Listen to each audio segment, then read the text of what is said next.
Welcome. My name is Natasha Wernick and I'm your host for today. Welcome to Webinar 2, Building Orbost and District Together, Place-Based Leadership and Governance Workshop Series. Thank you for taking the time to contribute to this important series of webinars. We would like to acknowledge the Gunai, Monero and Bidawal people as the traditional owners of the land on which Orbost is located, and pay our respects to their elders past and present. My name is Natasha Wernick and I'm the Community Development Programs Facilitator for ABV. I acknowledge I'm on Bundjalung country up here in northern New South Wales, although you may have recognised my background is a stunning photo from Marlow. We would also like to thank and acknowledge you. If you feel to, put your name and organisation and country in the chat box.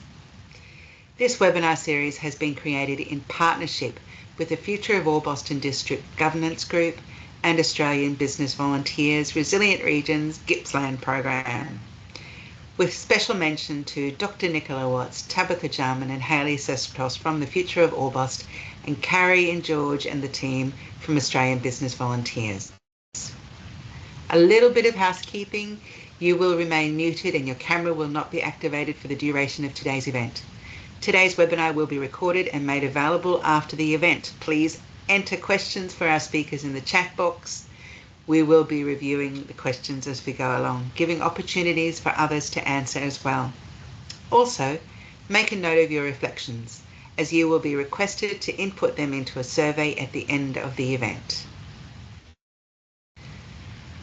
Welcome everyone to the second webinar in this series, Building Orbost District Together. The purpose of this series is to focus on the question, what kind of governance and leadership is required to support community prosperity and place-based development into the future for Orbost District? Like many communities around the world, Orbost District is exploring how to protect and enhance the long-term social, economic and environmental well-being of its place. This webinar series brings together voices from across Australia's East Coast, people who are actively shaping their communities through local ownership, leadership and collaboration. You'll hear directly from those working on the ground, how their groups formed, how they're structured, what they've achieved and what they've learned along the way. Each session is an opportunity for us to reflect on what's possible in Orbost and how you might adapt and apply successful ideas to your own context. This work builds on important lessons already learned through local experiences of disruption, such as the Black Summer bushfires, the transition from native forestry, and ongoing challenges around climate, housing and employment. Orbost District isn't alone in navigating uncertainty, and there is much to gain by learning from others. Today forms a part of a broader collaboration between Australian Business Volunteers and the Future of Orbost District Governance Group, culminating in a half-day community workshop in August. That workshop will help us bring the best of what we've heard into a local plan of action, ensuring that people are informed, inspired and strategic as Orbost shapes the next chapter for the region. Thank you again for making time to be part of these important conversations. Let's get started. Today's agenda includes a Webinar 1 recap, giving you some context, definitions and food for thought for this webinar, sharing case study presentations from inspiring speakers leading to a panel discussion and Q&A, and finally, reflecting on what you have learned and what it means for Orbost District. Our first webinar set the scene for this series by exploring place-based leadership and governance as the foundation for community development. We heard from Chad Renando and Kerry Grace from the Ready Communities and Ellie Bird from Resilient Lismore.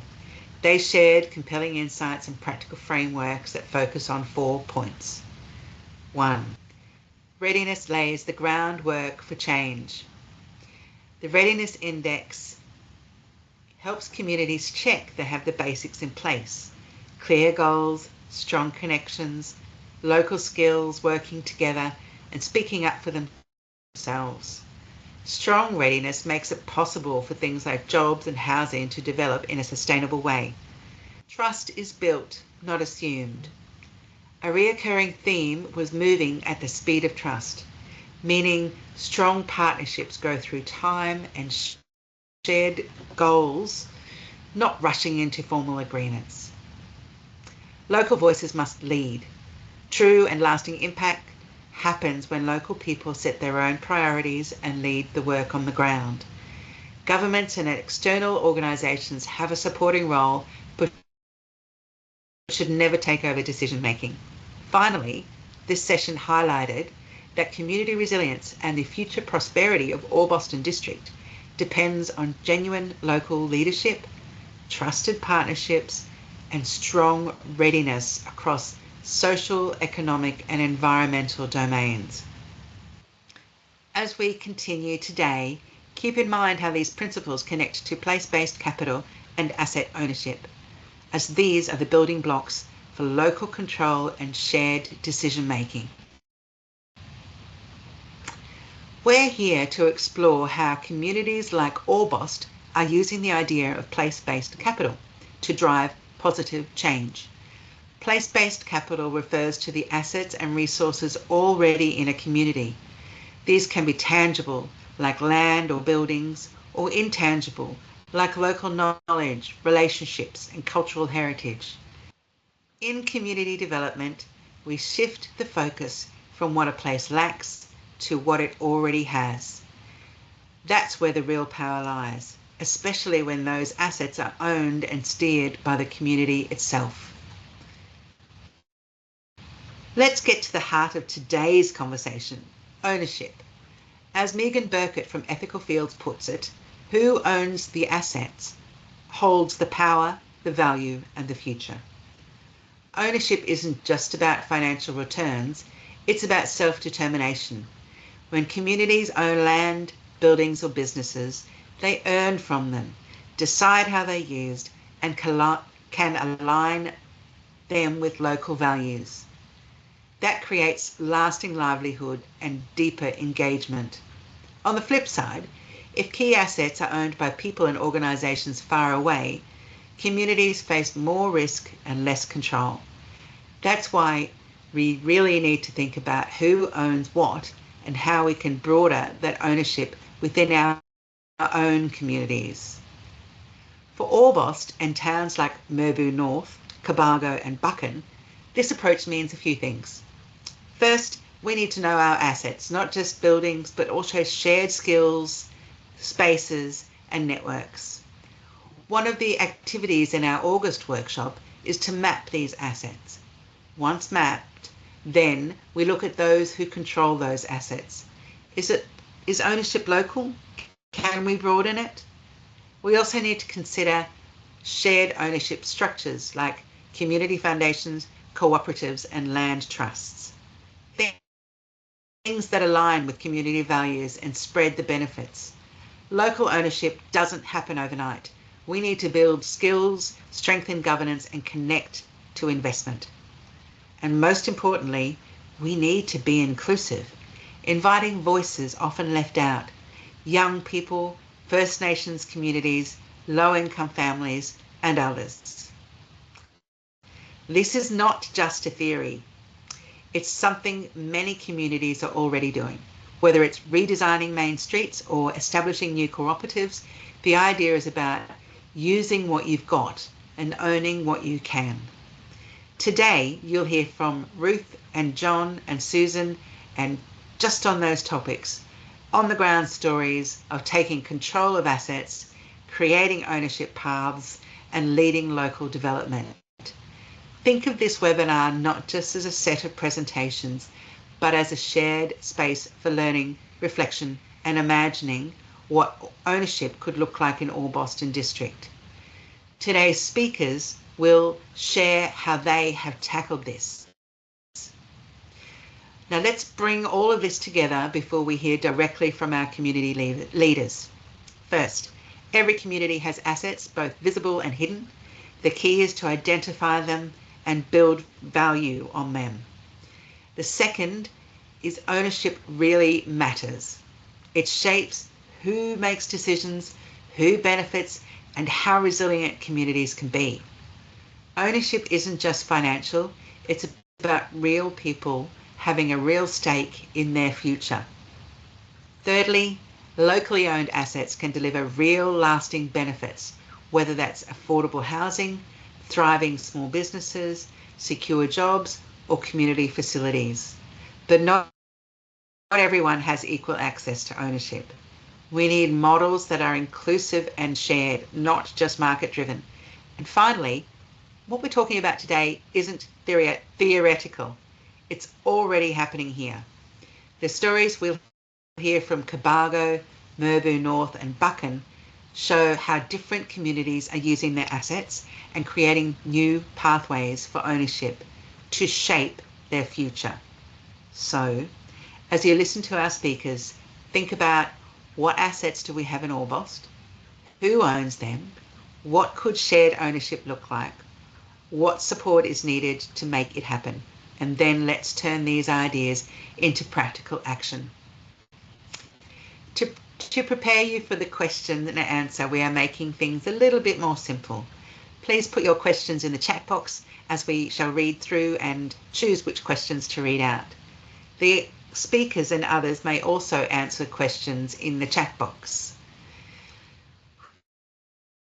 Now, it's my pleasure to introduce our speakers, local leaders and change makers from across regional Australia who bring real-world experience in building community, stewarding local assets, and leading through change. Each one of them has generously agreed to share their journey so we can learn from both the successes and the challenges of doing this work on the ground. Our first speaker is Ruth Rogan. She is a community capacity builder who moved from London to Mirboo North in 2012 to raise her family in her husband's hometown. Working at the intersection of professional expertise and grassroots engagement, Ruth transitioned from her legal background to championing local community development, serving as Executive Officer for the Mirboo North District Community Foundation since 2016, while actively creating events and projects that strengthen community connections. The Mirboo North District Community Foundation was created using funds from the sale of the community-owned aged care facility, formerly the Bush Nursing Hospital. Since 2010, the foundation has managed these assets to support local projects and initiatives, ensuring long-term benefits for the Mirboo North District. Our second speaker, John Walters, is a strategic community leader forged through disaster recovery, serving as chair of Cobargo Community Development Corporation since its formation post-Black Summer bushfires. Working at the intersection of corporate expertise and grassroots advocacy, John brings 30 years of media experience and renewable energy industry knowledge to champion community-led solutions. His leadership of the acclaimed gold standard Rebuild Cobargo project has secured major government funding while establishing innovative community ownership models, earning him the 2024 Cobargo Citizen of the Year recognition. Our third speaker, Susan Freeman, is working with the Buchan community. Susan Freeman is a strategic community development practitioner with deep Gippsland roots and an extensive cross-industry HR experience. Working at the intersection of community needs and government support, Susan has championed community-led recovery since 2020, successfully securing funding for transformative projects, including collaborative Buchan Discovery Trail. I have asked these speakers to answer these questions in 8 to 10 minutes. So I've asked them to introduce their organisation in their context of place. Why did the organisation form and what's its purpose? How is it organised? What are the key successes and achievements to date? What have been the key learnings and challenges? And how do you measure success?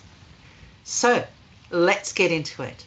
Please welcome our first speaker, Ruth Rogan from Mirboo North. As in terms of our organization, as Natasha mentioned, it goes back some time. It came from the sale of an aged care facility that was formerly a bush nursing hospital. That was set up in the 1930s. And, it'll be a story familiar to many regional communities, particularly where a community is stepping up to provide a service that is not available to it. And in our case, that was a medical service for a town that was relatively isolated at the time and didn't have any medical service. So the town people got together as a community and decided to create a bush nursing hospital with fundraising and membership. That organization provided medical services with much community support for the following 60 years. So there was volunteering, there was donations, there was food and financial donations over that time to keep this entity going. And it ran all the way to the end of the 1980s when it was no longer viable in that form, given that there was now better transport, accessible regional hospitals, Medicare systems, and so on. So they were faced with a change to survive, and they decided as a community committee to become an aged care and hostel for the community. Again, a needed service within the community. And that service continued for about 15 years until it also reached a point when 60 beds wasn't really viable and the regulatory framework was getting quite complex. And they took the difficult decision to sell the facility to a private provider. And in doing so, they chose really to secure that aged care service for the town and the area, the district. And it continues today, and it's in fact the biggest employer in our town at this point. But it also released a great financial benefit for the community. The proceeds from the sale of the aged care facility was actually $5 million, which was fabulous, outcome, I guess, but also raised quite a difficult question for the community. How are we going to use these funds to benefit the community that created this value over 80 years? And it took a little bit of time to resolve that and work out as a community what was the best way forward. There was an initial discussion about, do we use all of this money now? Do we build some infrastructure? Do we build a medical centre? Which was one of the ideas put forward. But it was in the end decided that it would be better to take a longer term approach to the benefit and to use that over time to build capacity in the community and to build long-term benefit. We were lucky, I suppose, or the community volunteers at the time were lucky to come across the community foundation structure, which had that long-term community-led and place-focused as well as place-based approach. And it really, it was the right fit for our community at that point. And there was also a strong network around community foundations as a peak body that helped, and a really collegiate network that helped us and our community to kind of get that structure up and running. So in 2010, almost 2 years after the sale of the aged care, the Mirboo North and District Community Foundation was established. And it was established on the basis that it would invest the capital, the $5 million, and only use the earnings of that $5 million for the benefit of the community. In 15 years later, in 2025, that $5 million has now grown to $9.3 million. And we've given out $2 million to the community over that time. What does that look like? That looks like, community infrastructure. We supported the pool that needed redevelopment with a $500,000 grant. It looks like community projects and connection, whether it's arts workshops or it's food relief or maybe, playgroup equipment. So projects, big and small, community-led projects run by community organizations, building capacity little by little. And it also looks like education. We've supported almost 100 local students to in their tertiary, the transition to tertiary education, in pursuing capacity building from an educational perspective, I guess. It wasn't probably, it might sound like, but it's not all smooth sailing along the way. There were, difficult decisions that led to this, but we really felt we came full circle in 2021 when the Mirboo North and District Community Foundation invested some of its capital. It was 8 million at that point in 2021, and invested in a medical centre facility in the community. That was a social impact investment for our community foundation. We knew that we would get less return for our investment, but it secured an accessible and affordable medical service in our community. So we've leased that building to a local medical practice, and it's actually grown and provides bulk billing healthcare in our community. So that's probably our key achievement to date, but certainly coming full circle in terms of our healthcare background. And I think demonstrating that this long-term approach has real impact in the long term. So maybe then stepping back to say what is our type of model? How are we organized? We are a membership-based organization, so membership is open to everyone in the community. It doesn't mean everyone in the community is a member. We still, I guess, are led by the whole community, but for those who are interested in thinking about the bigger picture stuff, they're members, and we have then got a board of 9 volunteers, as well as 3 other subcommittee volunteers. And underlying that, we have 3 part-time operational team. I'm one of the 3. The board decided early on that their mandate would be the organizational mandate would be quite broad, a healthy, resilient community that tackles challenges and seizes opportunity. And we do this now, we talk about doing this in 3 different ways: giving, facilitating, and investing. The giving part, is the grant making that I've spoken about, but we also bring in giving from others in the community that want to give back to the community. So donations or gifts in wills that come back into the community. We invest, as I mentioned, in the medical centre, but also, our longer term structure of only using our investment earnings to go back into the community. And finally, facilitating. That's probably a role that's really developed as we've matured as an organisation. We work with the community to have conversations around what are the needs in the community. We've developed a vital signs report, which sets out the data about our community as to how we're faring. And then we have conversations about, well, what does that mean? How are we going to tackle some of these challenges? Where should we be putting our resources? And that comes back to our kind of community-led philosophy, I guess.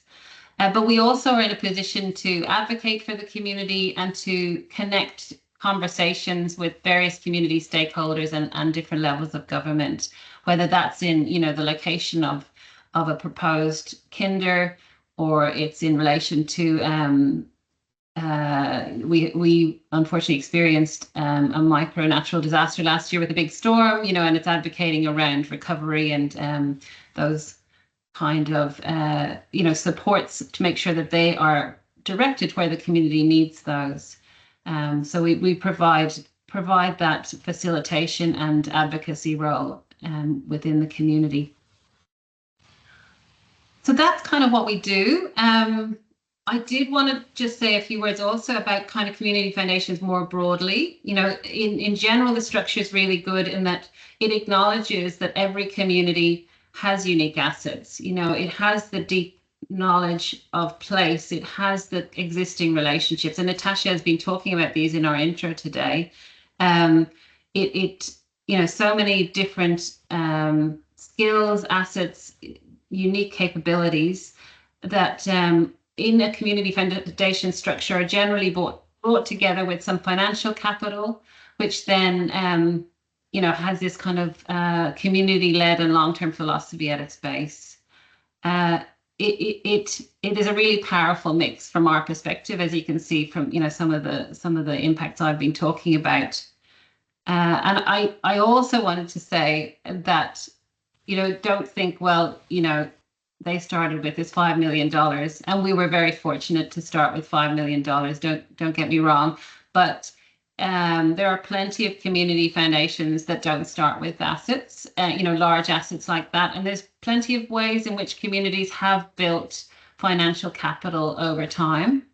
Other examples of that, community foundations and community funds are building financial capital through maybe gifts and wills where people want to give back to their communities. They may be doing it through community benefits that are coming back into communities from infrastructure, energy programs, projects.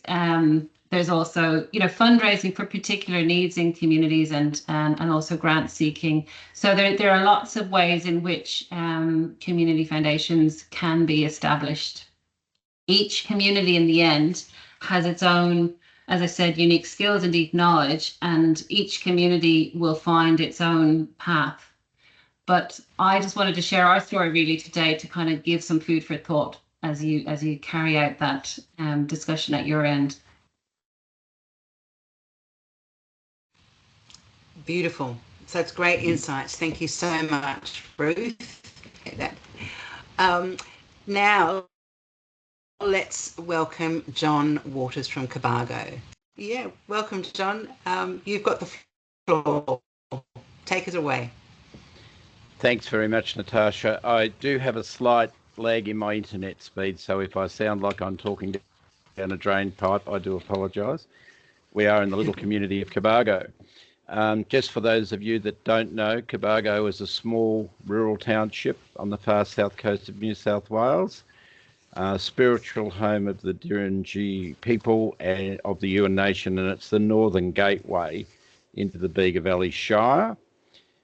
It's the home of the globally and internationally acclaimed annual Cobargo Folk Festival, the best annual agricultural show in Australia, and it's also the home of arts and crafts and practitioners that have developed over its 100-odd years of history. Our organisation, the Cobargo Community Development Corporation Limited, and I'll hereinafter call it the CCDC Limited, was forged in the aftermath of the horrific Black Summer fires 5 years ago, and they absolutely ravaged our village and local locality that surrounds the village, destroyed over 300 homes, 850 sheds and other structures, thousands of head of cattle, tens of thousands of kilometres of fencing, and tragically we lost some lives on the day, with others to follow over the following months. Profound impact on a small village with a sort of total locality population of a bit over 1,000 people. Tragically, one of the key sufferances of the fire was that Cobargo village lost a bit over half its main street commercial infrastructure. Historic buildings that have been there over 100 years were gone. So we were left with this gaping wound in our main street. And I guess we were looking into the future at I guess, obscurity and insignificance if we could not recover that commercial infrastructure. So our organisation was formed through a process of community consultation around working with both the community generally and specifically the legacy commercial owners, or the owners of that commercial real estate, to try and see if there was a blueprint or a roadway forward that we could work together as a community and work with those landowners. And we did identify the funding opportunity of the Bushfire Local Economic Recovery Fund that was announced by the state and federal government after the bushfires, but it was not open to the owners of commercial land. So we worked with those owners on an MOU basis. They agreed that if we could get the funding, they would sign the land over to us at what was then the market rate. So that then meant we had an organisation that needed to form that would satisfy the government agencies of the nature of its structure and I guess its rationale. And we also had to put together a very big, comprehensive business case and funding submission.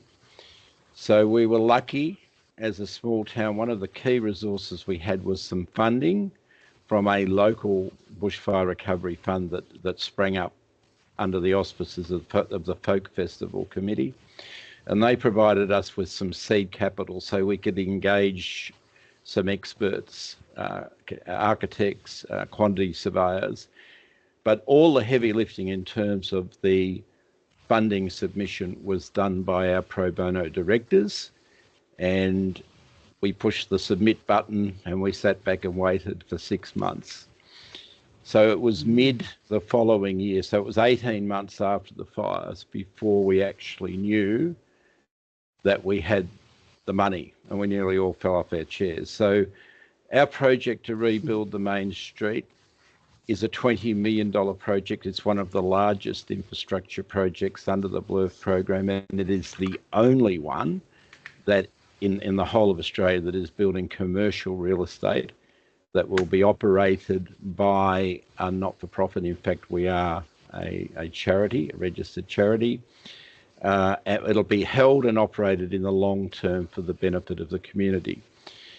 The rationale was that if we didn't do that, we would be facing uncoordinated, spasmodic rebuilding of whatever, and the impact on the town would be less jobs and the other businesses would suffer.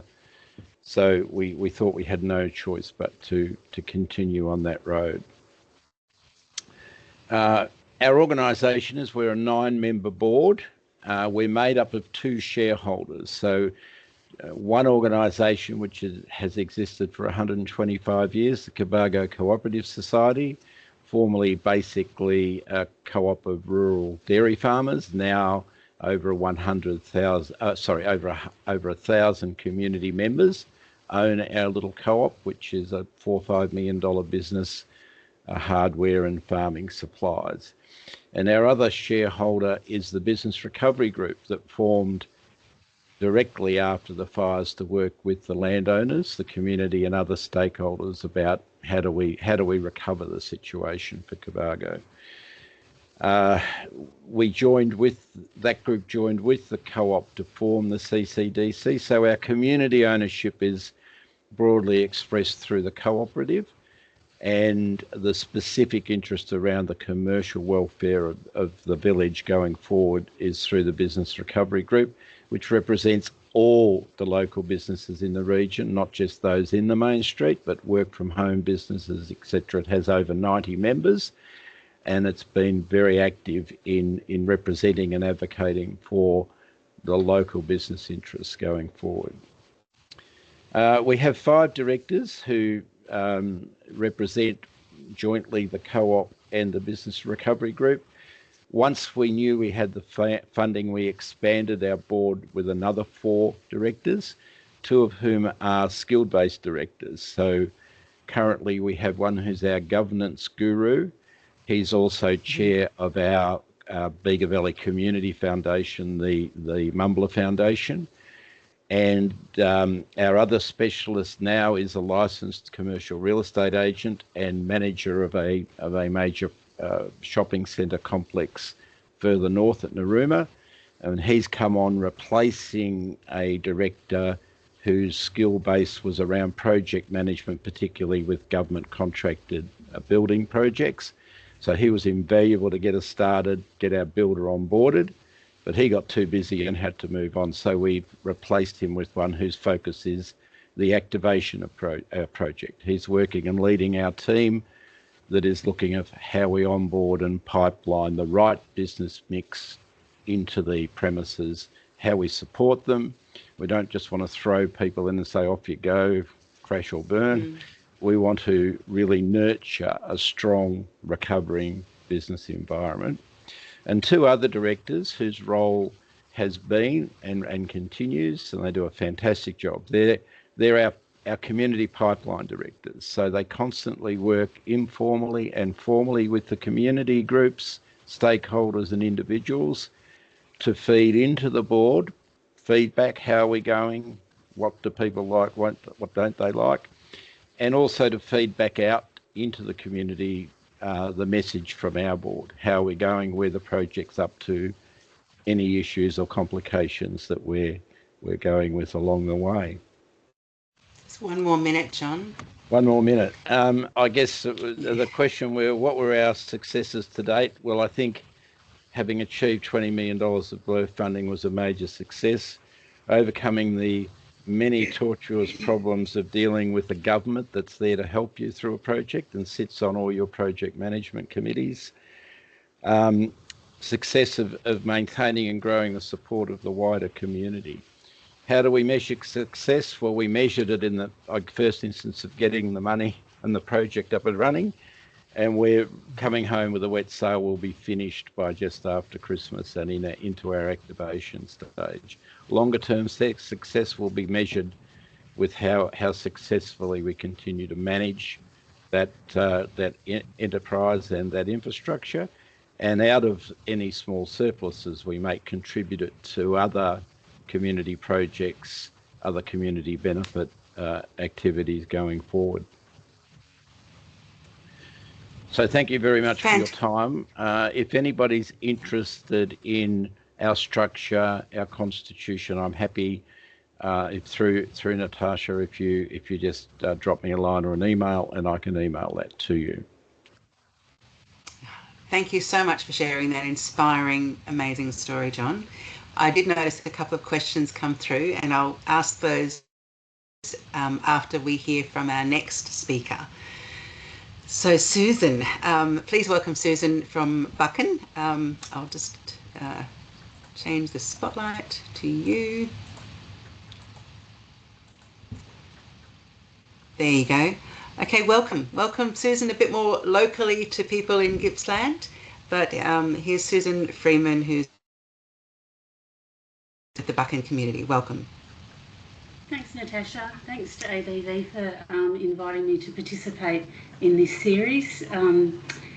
When I joined Bushfire Recovery in 2020 in the secondary impact assessment team, I certainly didn't imagine that 5.5 years later I'd be here presenting in a webinar. So thanks for the opportunity.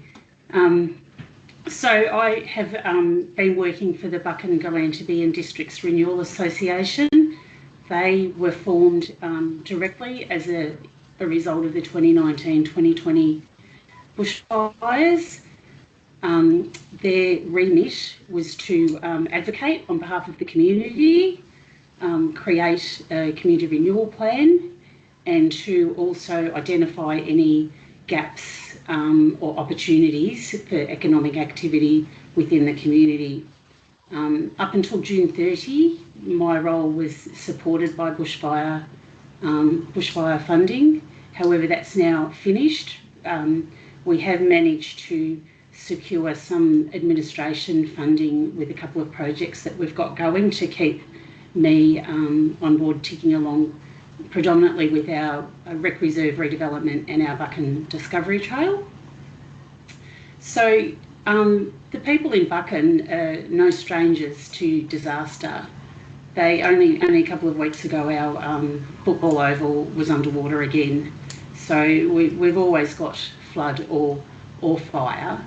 And most recently in 2023, we had our Boxing Day storm event where unfortunately there were two fatalities, which also meant that the Caves Reserve was closed for 3 months, again the second time in a couple of years, which has a significant impact on the economy of Buchan.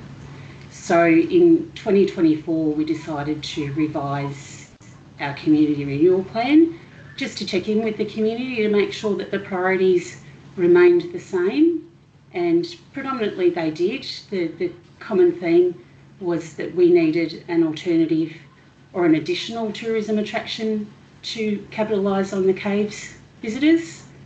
So we kept working through that. Buchan has a strong sense of place, and in 2014, in fact, they rebuilt the hotel with crowdfunding, and during that time, the football and netball club took up a liquor licence and provided meals while the club was being rebuilt, so the community still had somewhere to go. They have a very strong sporting culture, and that underpins the whole of the community. And on any game day in Buchan, you'll see people come down from Galantabie, Black Mountain. The place has got quite a buzz, and that goes all day. You know, the boys and girls both play football and netball, and yeah, it's a great community vibe. The current redevelopment of the Rec Reserve is a great testament to our community, their tenacity and their holding the line for what they value and what they believe they need in their community, rather than somebody else telling them what they need. So after the bushfires, they received some support to get a master plan done for their rec redevelopment. Anyway, one thing and another, that master plan fell over, and then it was back to the drawing board. So their working group commenced in December 2022, and the building is on track now to be completed in March 26. So it will have taken them 6.5 years of persistence of having the football club, the netball, the cricket, the pony club, the tennis, all around the table, along with DECA and council, all to make this redevelopment happen. And I have to say, it's very exciting now because it's very much taking shape, and it'll be a great asset for the community. I guess the other exciting thing, which I'm really passionate about at the moment, is the Buchan Discovery Trail. So the Discovery Trail will allow us to actually activate some community-owned buildings, predominantly the Butter Factory and the old Uniting Church, and that area will become a hub, an arts and cultural precinct to house our megafauna, and a stop-off point for murals, a walking path with megafauna theme, Indigenous history, European history, and it's a real community-led project. We have 5 community organisations around the table on that, which is just, you know, we have over 35 community groups and associations in Buchan, but to actually bring 5 of them together to have a common goal is really quite exciting.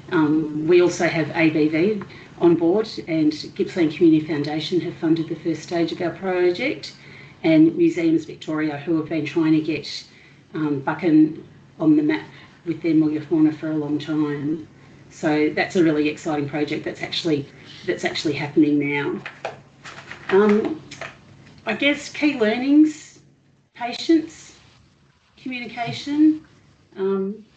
Whilst I have a HR background, I was a stranger to community development, and so it probably took me some 6 months before I gained the trust of, you know, community.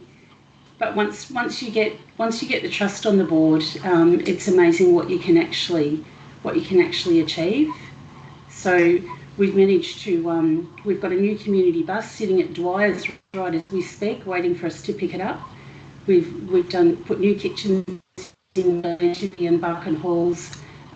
We've had 2 Tiny Towns grants, and, you know, community events. The Christmas parties are just terrific now.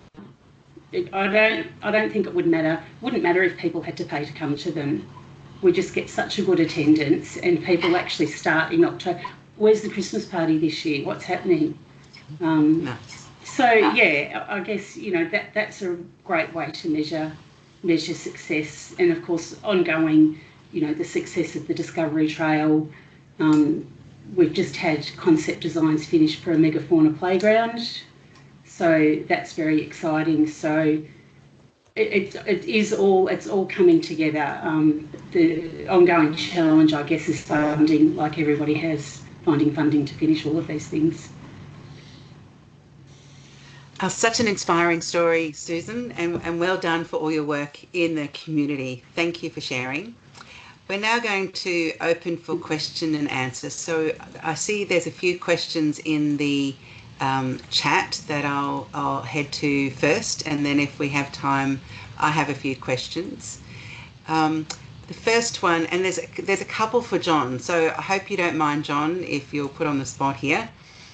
So first one is, did the skill, it's in the chat if you need to read it, did the skill-based directors step up unprompted, or did you go headhunting in the community? Do you want to just share a little bit more about that, please, John? Yes, absolutely. So we did conduct a formal EIO process. So we put out a short but comprehensive document about what the role of the board member would be and some of the range of specific skills we were looking for.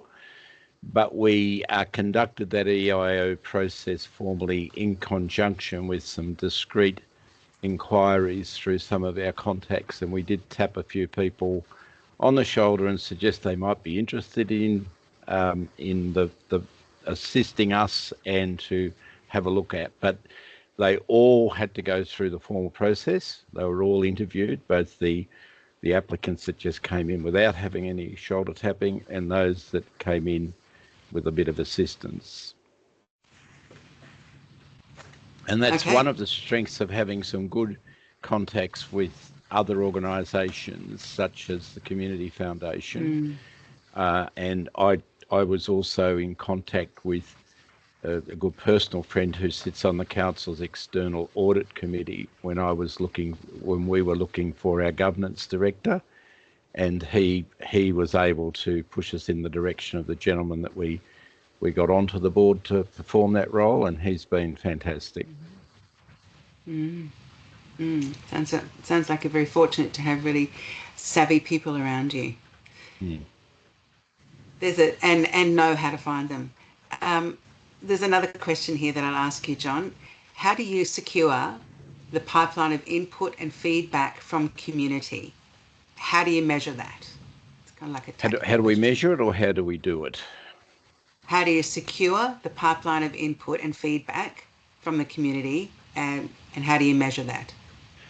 So during the immediate 12 months after the fires, we had a lovely couple who set up our monthly community catch-ups at the School of Arts Hall, and all the various stakeholders, groups and individuals attended that every month. Everybody that had any idea of a project came along and presented their project and to seek community support. So that was the initial foundation.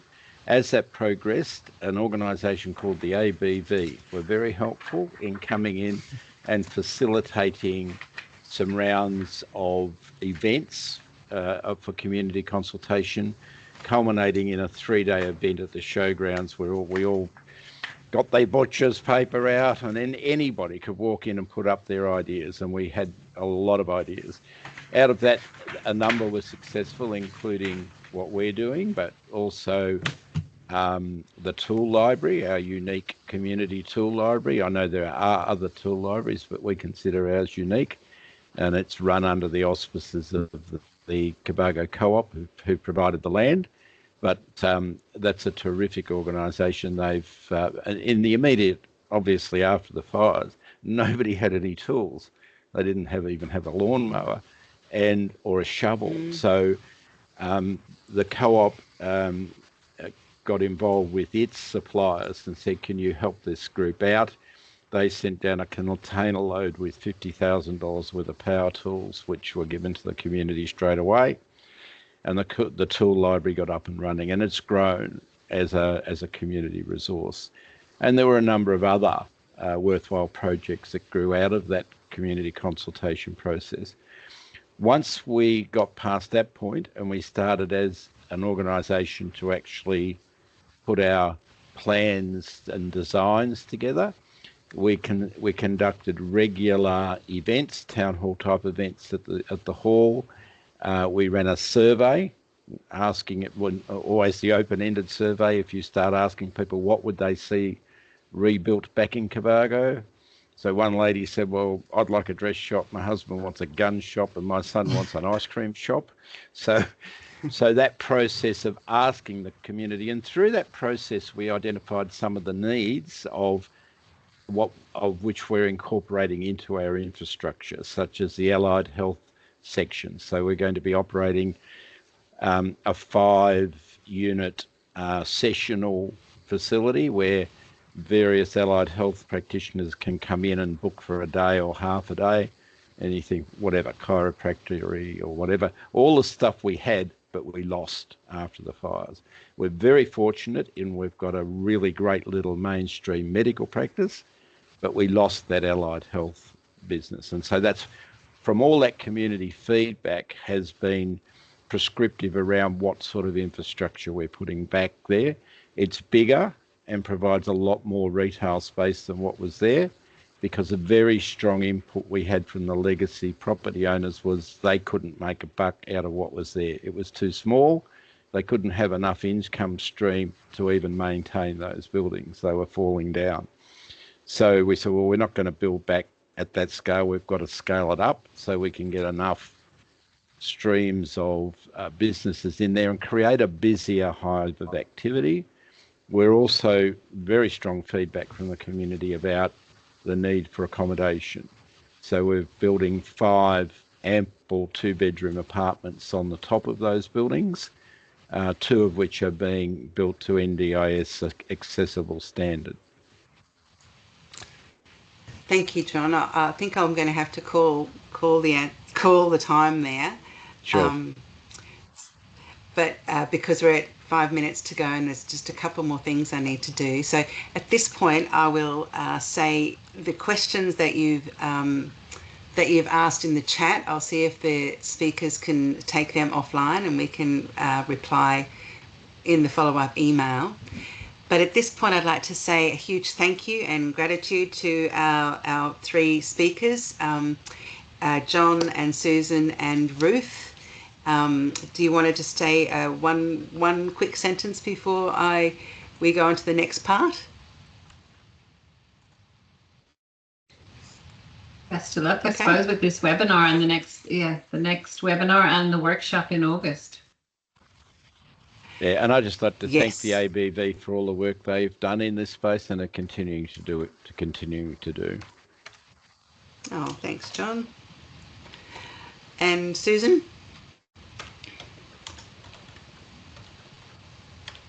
Just a last word from you, Susan. You're on mute, Susan.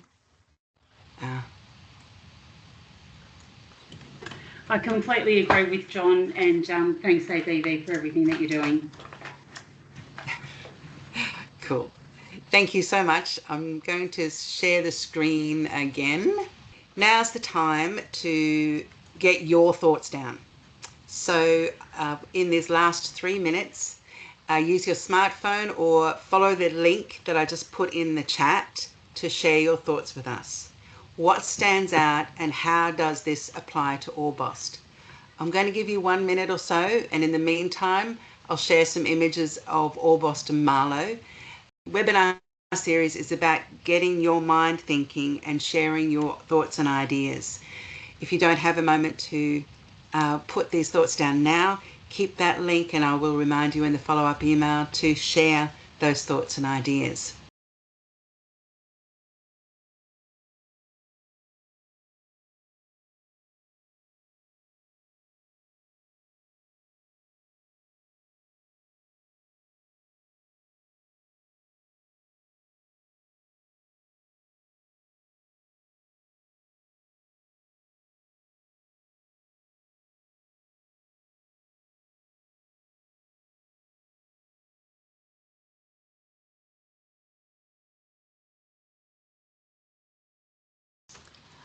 Okay, I'm going to call that. Thank you. It's time to wrap up. So please keep that survey open and keep contributing your ideas. Thank you so much for your participation today. Just like last week, I'll send out the key takeaways and the video link once it's uploaded to YouTube. Next week, we've got 3 more case studies to share, and then you'll have a few weeks break to percolate all you have learned, ready for the workshop on August the 21st. Once again, thank you so much, and have a great day. Goodbye.